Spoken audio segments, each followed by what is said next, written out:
I'll always tell it like it is, that's the bottom line. If you just living to exist, you on borrowed time. Don't ever let them take your soul, no, no, no. Don't ever let them take your soul, no, no, no. I'll always tell it like it is, that's the bottom line. If you just living to exist, you on borrowed time. Don't ever let them take your soul, no, no, no. Don't ever let them take your soul, no, no, no. That's the bottom line.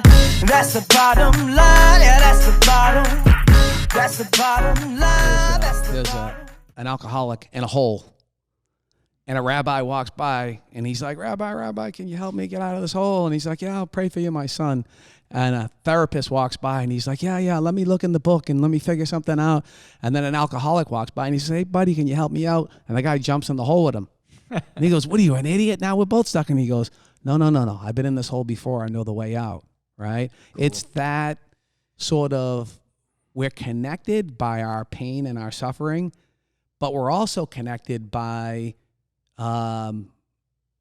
this gift of recovery, this knowing what it was like, and then living sort of our true selves, being the people that we were meant to be. And in most cases, not everybody, right? We got a couple of screwballs, right? Sure. But ultimately, living to our full potential as human beings, not about what we do for a job or success that we've had, but about being that person that wants to say yes, being that person that wants to have the hand out to another human being, not just another person that's been in that same hole as us, but anybody, right? Yeah, I think, at least for me, the reason is because even though you and I will travel in many different circles that have nothing in common, I know that you know how I feel. Yep. And you know the same. Yep. And many people have said, well, I can relate more to somebody else with my problem, another recovering person, than I can from my wife. And I love my wife more than I love anything. But you understand me. Yep. You understand my pain. Because we've been there. But so you mentioned your wife again, right? Yeah. So let's talk about that, because we talk about having that sort of, that connection with other people that suffer from the same brokenness that we suffer with, right? But then many of us are blessed, right, to meet the person and to spend our lives with the person that I really think we're supposed to be with that person. This is sort of, I think, God's design, God's plan, that we're going to I'm going to put these two together and they are going to complement each other in such a way. Tell me more about your wife. Tell me about her sort of, you said she drew the line in the sand, and I get the sense from most people, my own life, that the line always sort of continued to get moved and get slidden, but you had success getting sober. As soon as she put it in front of you, like, this is it. Yeah, I'm out of here. But having that support, having that person by your side for all these years, tell me about that. Tell me about what that means to you. Yeah, I don't know if I could have recovered without her, honestly. Yeah. I mean, maybe I could have. I don't know. To come home alone, or to come home to somebody that drank like I did, I don't know. But she didn't drink much. I mean, she always astonished me. We'd go out to dinner and she could leave half a glass of wine. I think, what's wrong with her? There's still a half a glass of wine there, that she could be drinking. That was her. She didn't. She wasn't a prude, but I mean, she didn't have a problem. Right. And so for her to be as understanding as she was about me and putting up with it for, that many years before I decided to get sober, one check right there for her. And then, even though we get sober, there's still a lot of the isms there. Sure. There really is. And so I've heard it said, and it's very true for me, that from the moment I started drinking, I stopped maturing emotionally. Sure. So I was still basically 17 years old when she married at age 26. So she held my hand through all the growing up as well, in recovery and becoming the man I'm supposed to be, the adult I'm supposed to be. So another check for Susie right there. And then through the successes, because once the drink is put down, then the life gets better. And in my case, a lot of material success, and she helped keep me grounded to that too. Also, along with a lot of other, recovering people in my life, but she was the mainstay. And then, of course, we had a son. We thought we'd never have a son or a child, and so and she was I'm off traveling and doing this race and that race, and she's home staying with our son and raising our son. She'd come on occasion. Listen, the first Kentucky Derby I won, she said, "Do you think I should come?" Our son was 6 months old. I said, "God, not really. This horse has no chance, to fight the crowd and everything." She said, all right.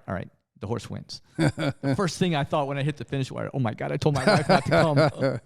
So thank God I won another one and she was there. But those are the sacrifices that she made in order for me and us to become successful. I think that's one of the biggest things, And then, of course, I retire from active riding in 2006, and there's a hole there now. Right. Because every Monday morning, when the sports page comes out, I know I'm going to get the pat on the back. He did this, he did that. Sure. Now all that's gone.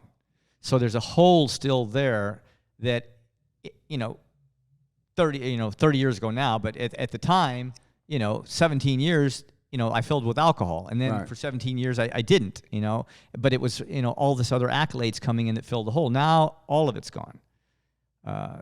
So she was there emotionally to help me through that whole closing, and I don't need all that stuff anymore. Yeah, it's a huge adjustment too, I have to assume, right? Going from being the man, yes, right, to just like you're just another retired guy, right? Yes, exactly. And of course, my second career was a little bit of that, but not nearly on that level. So yeah, I've always likened it to the more famous the guy, and I'm certainly way down on that scale, way down.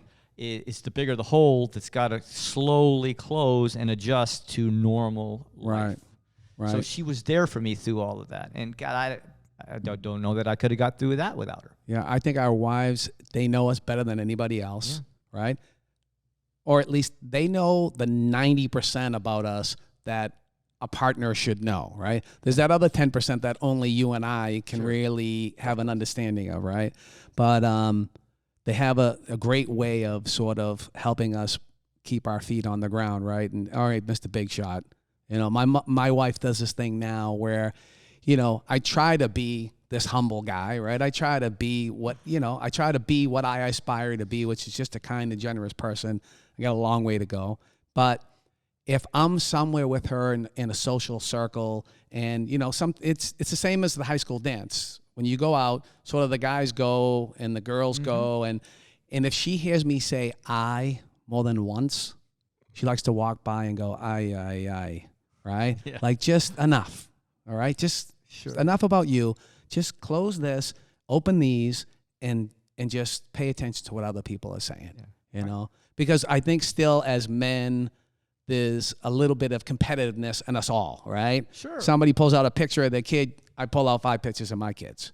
But there was something else that you talked about, sort of you started drinking at a very young age and you get sober and you stop growing as a human being, right? You pick up the alcohol, you stop growing as a human being, and then you're without alcohol. And I think for a lot of people, if they see the drink as the thing tearing you apart, and they say, if this guy could just stop drinking, right? All this great stuff is possible, right? For me, what I like to say is my children have never seen me drink. Nor mine. But they have certainly seen me suffer from alcoholism. All the isms. And but they've also seen, I guess, when I dropped the ball, and there's been many times in my 30 or so years of being sober that I've dropped the ball, right? I guess one of the biggest blessings is for them to watch me correct it, right? To fall in whatever way, and I fall as a human being, and I don't meet the mark, but then for them to see me take responsibility for that and to say, I was wrong, has been such a blessing in my life, And I can only imagine our wives, they're there for it all. Sure. They see the good, the bad, and the ugly, right? And my wife has been my rock.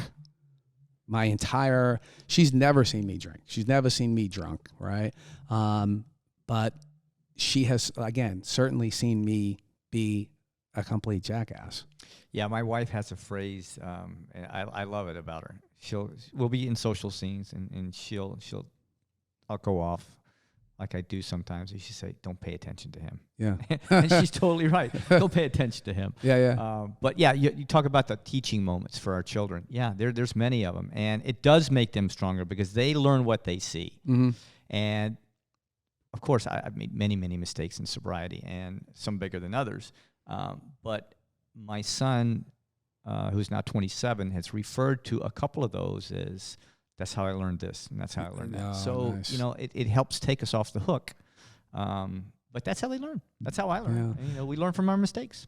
Parenthood, kids don't come with instructions, right? I know. And it sounds like you had a pretty normal upbringing, right? In terms of I did. parents that were there, and you know, and not all of us were in that situation. I had parents, they weren't always there, and there was lots of difficulties in my life, and so learning how to parent came from the examples around me, like guys like you and other guys that were sober, that were trying to live a different kind of life, that were trying to be responsible. I had to learn from them.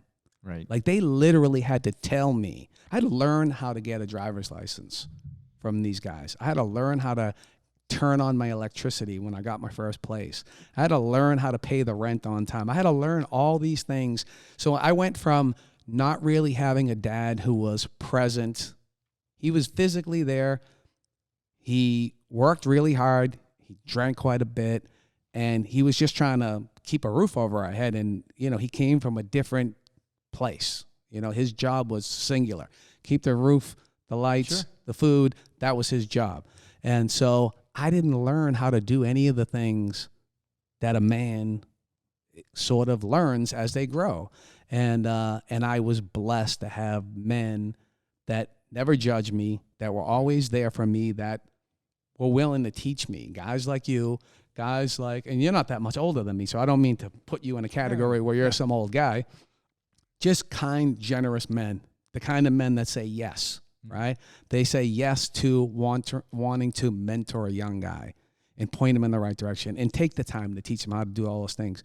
I mean, thank God, right? Thank God that those men were in my life, right? As crazy as I was, and sometimes as unwilling as I was to listen, right? And it's one of the things that I now take great pleasure in trying to do. It's trying to mentor younger people, right? Just to try to be there. And it's not just in my sort of sobriety circles, but my circle is just a full circle, right? I'm trying to say yes in all aspects of my life. And to be able to try to point a young guy in the right direction is such a joy. Are there guys out there now, like in your professional career, jocks, people like that you're in contact with that are younger than you, or that came to you and said, hey? You know, it's funny because I have kind of grabbed a youngster here and there to try and help out. Of course, they pretty much all know my story. Sure.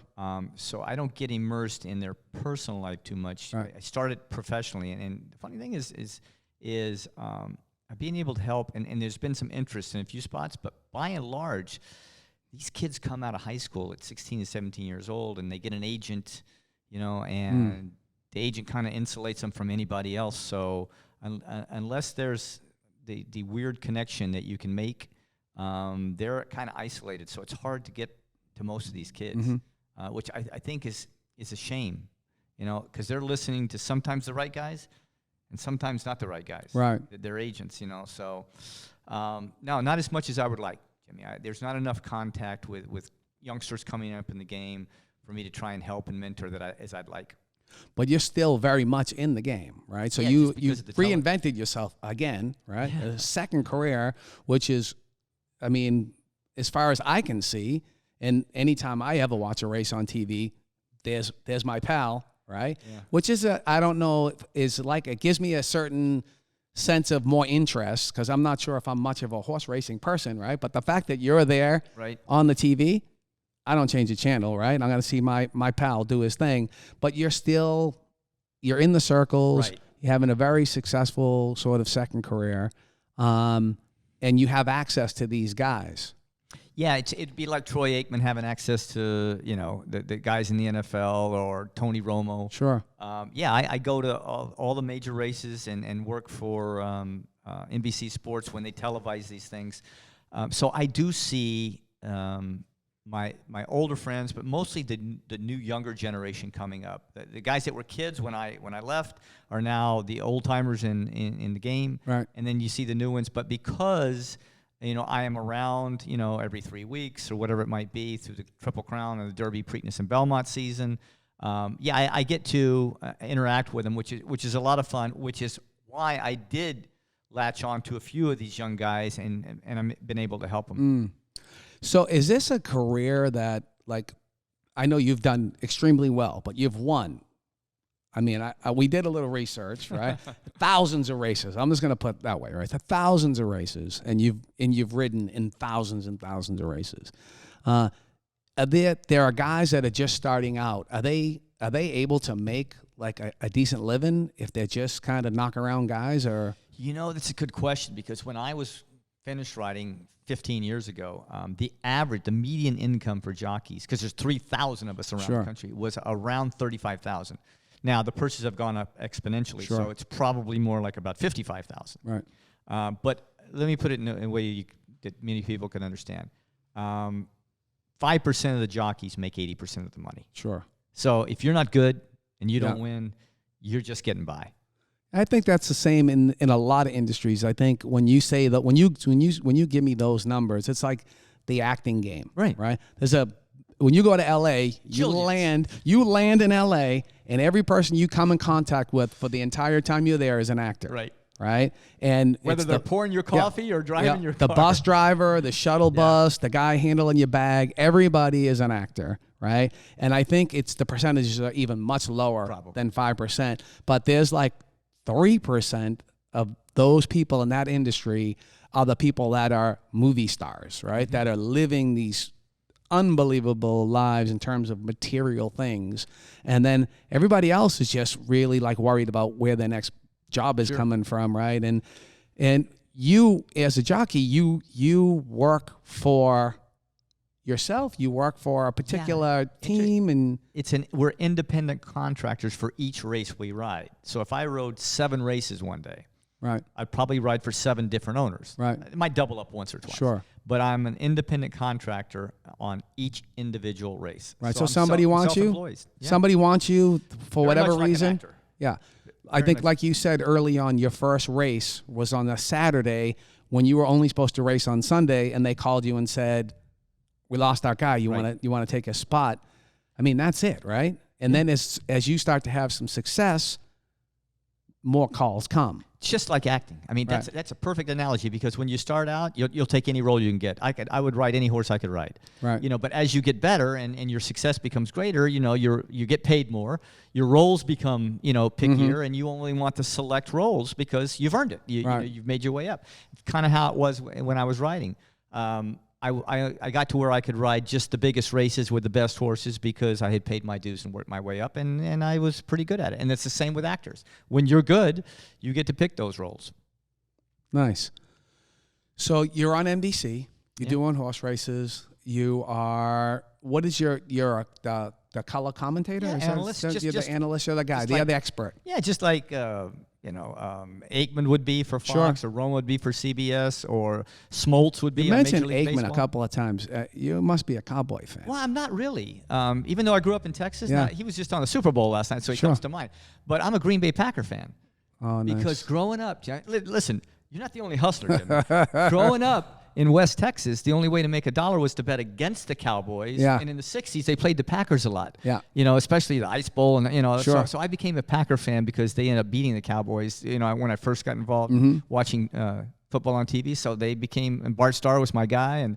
And later on in life, I met Paul Horning, because he lives in Louisville, Kentucky, where the Derby's run. And so I got to go to Lambeau Field with him. And, it was just the whole thing. It was just funny how through my life I've been intertwined with the Packers. And I am an owner, by the way, of the Green Bay Packers. Myself and 376,000 other people that buy you have shares. season tickets? Is that how that works? That buy shares in the Packers. They're publicly, they have, I think, 380,000 shares now. You can buy a share for few $100. So what percentage of an owner are you, Jerry? Won 378,000, I think. You got one share? I got one share. Very nice. They give you a plaque that says you're a shareholder of the Green Bay Packers, and that's the extent of it. It's not worth anything. You can't sell it, and you have no voting rights, but you are a owner of the Green Bay Packers. So I don't want to ask you about like ridiculous questions, but I'm looking at earnings, right? And I see the amount of money, right, that you've been associated with, right, in terms of riding a race. And I guess it's always a thing that I've been curious about is I know these giant purses. Right. What does the jock end up with? It must be a percentage, so right? It's pretty universal, both international and here in America. If the purse is broken down as such, the winning horse gets 60%. Right. The second place horse gets 20%. Third is 12, and then on down. Sometimes they pay 5 or 6 places. I make 10% of what my horse's owner gets. So if it's $1 million race, 60% of that is $600,000. That's what my horse owner gets that I'm riding for. I get 10% of that. So if $1 million race, I make $60,000. So if you're in a race, and does every horse get something? Not really. In big races, they usually get a participation fee, but there's not. I don't know, I rode 32,000 races. I would say probably 25,000 of them were just ordinary races. Right. In that case, when I rode, I made $75. That's it. That's it. That's the base. And if you win something or you come in second or third, it raises as you go. So if the winning jockey in $1 million race got 60,000, I might have gotten $75 if I finished last. So the incentive it's performance based. The better you do, the more you make.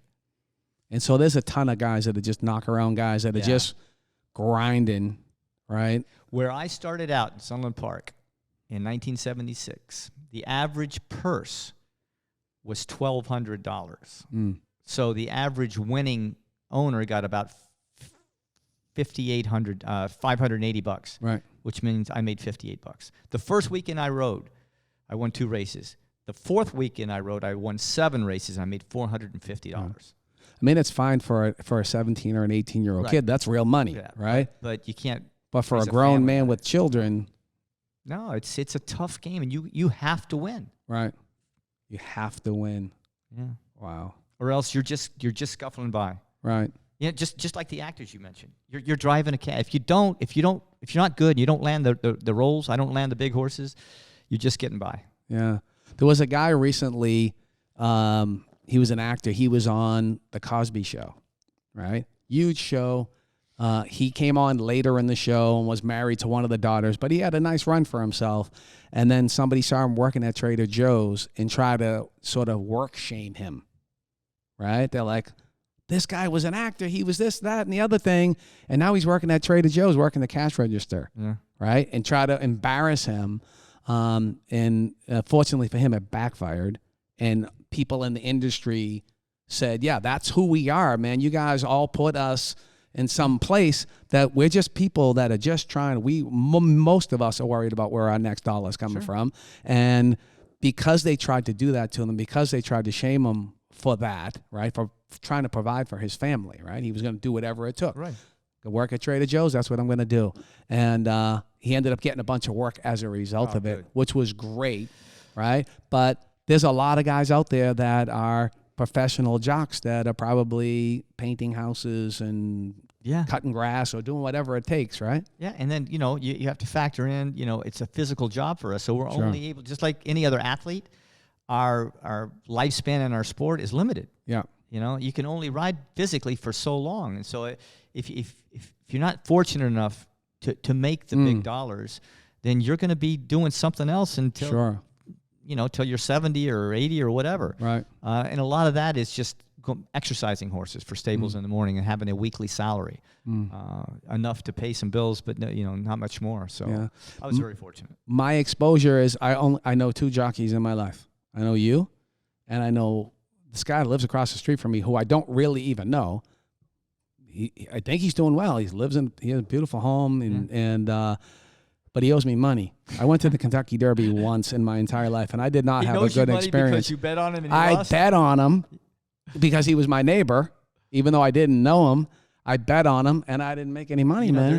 There is no fine printing at the bottom of those tickets, Jimmy, that says if you don't like the performance, you can get a refund. This guy's he gets me in trouble all the time because he's always outside his house puttering around, putting up Christmas lights, doing stuff that I don't want to do. And my wife is always like, what? He does it. He's doing it. Why aren't you doing it? Well, listen, Jerry, I want to tell you that I really appreciate you coming, sitting down with us. I appreciate your willingness to sort of share yourself, right? And I want to also thank you for your yes, right? For being that guy, right? Because I think there's still quite a few people around that get this unmerited gift and they don't share it with people, right? Yeah, I believe, and I didn't believe this when I was drinking, obviously. Sure. But I've grown up, and I believe you can't be a taker in life all the time. Yeah. You got to give. And it's funny how things come back around. My wife calls it karma, and that's her word, and it's a good word. But I just believe that if you want to feel really good about yourself and have a whole life, you can't just be a taker. You got to give back. Yeah. Well, I'll tell you, for me, my initial response in my head when somebody asks me to do something, there's a little battle that goes on, and it happens really fast now, right? So I just get the word yes out because the word is no. That's the word that wants to come out. Sure. That's the word that's always come out, right? And it's something that I've sort of struggled with over the years is just getting out of my own way, right? And I think there's a tendency for me to forget not only where I came from, because I don't think I do that much because I speak a lot. I'm around a lot of people. I talk about myself probably more than I ever should, but it's in a sharing way. Mm-hmm. But sometimes I forget about the benefit of saying yes, right? And the benefit might only be the smile on that person's face, right? And or their gratitude, right? Or their thanks in a way, not with words or monetarily, but just that sort of appreciation for the kindness, whatever it is, right? There's so much in that for me, right? Because I was a taker. I was a taker. And I was always, if you put your hand out to me to do a kindness for me, I might bite one of your fingers off. Like, that's the guy I was. So to be a guy that is even put in a position where I can try to be kind to others is so fulfilling to me. Well, you may be like me. I mean, there was a large part of my life that nobody would ever ask me to do anything. They didn't want to be around me. Yeah. So it's just nice to be the person that somebody does ask. Yeah. Makes me feel better about myself. Yeah, I mean, I think my brokenness was so deep that I just never felt worthy of the kindnesses that people were trying to show me. Like, if I was, I was constantly thrown out of my home when I was a kid, right? Because I was such a terror, right? And somebody would take me in. Like, I remember my older sister and her boyfriend took me in out of the kindness of their heart. And, within a few days, I was like rifling through their stuff, right? And I look back now, they say hindsight is 20/20, and with a lot of sort of interior work, we were able to sort of see, we look back and we can identify that as, no, I wasn't a rotten person. I was a broken person, and I didn't feel worthy of the love and appreciation that other people would try to show me, of the kindnesses that they would try to show me. I didn't feel worthy of it. We talk a lot about this 12-step thing that we have. Mm-hmm. And I can remember going to my first little gatherings, and I was in prison at the time, and thinking, what a wonderful thing this is. But it'll never work for me because I felt unworthy of it. That's that. I didn't feel like I was good enough for all the great things that these people were talking about happening in their lives. What I wasn't able to do was to realize they felt the exact same way when they got there, right? This was just a matter of doing some work and doing a whole bunch of repetitive things, right, to get to that place where for that day they felt worthy, because that feeling comes and goes. Fleeting. Yeah, absolutely. Oh, man. Well, listen, brother, I appreciate you. I thank you for your yes, and I thank you for your friendship. Yeah. It means a lot to me, and And it means a lot to me to, because, sometimes I have sort of difficulties in certain areas, right, where I can't control what other people do, right? And I really want to control what everybody does at times. But you've been a great example of just doing it, man. Like, no frills. I'm nobody special. I'm not. Just another guy riding the bus, trying to stay sober, trying to do the right thing, trying to be of service. And it means a lot to me. I don't know about anybody else, but to me it means a lot because it could be easy to just say, hey, don't you know who I am? Or don't you know who I think I am? Because sometimes I do that. Sometimes, don't you know who I think I am? When ultimately I'm no better, no worse than anybody else, right? And my sobriety is contingent on my spiritual condition today. What am I doing today? Not for the past 30 some odd years, because you and I share about the same amount of time. It's not about that, right? That's experience, and that's helpful at times, right? But it's really about, what am I doing today? And you've always been a great example for me of that. What am I doing today? How am I being of service today? And so I want to thank you for that. I want to thank you for taking the time to sit down with me. I appreciate you, Jerry. Thank you. Thank you, and thank you for thinking I'm worthy enough to be here. Carry the message. Appreciate it. Awesome. Thanks, bro.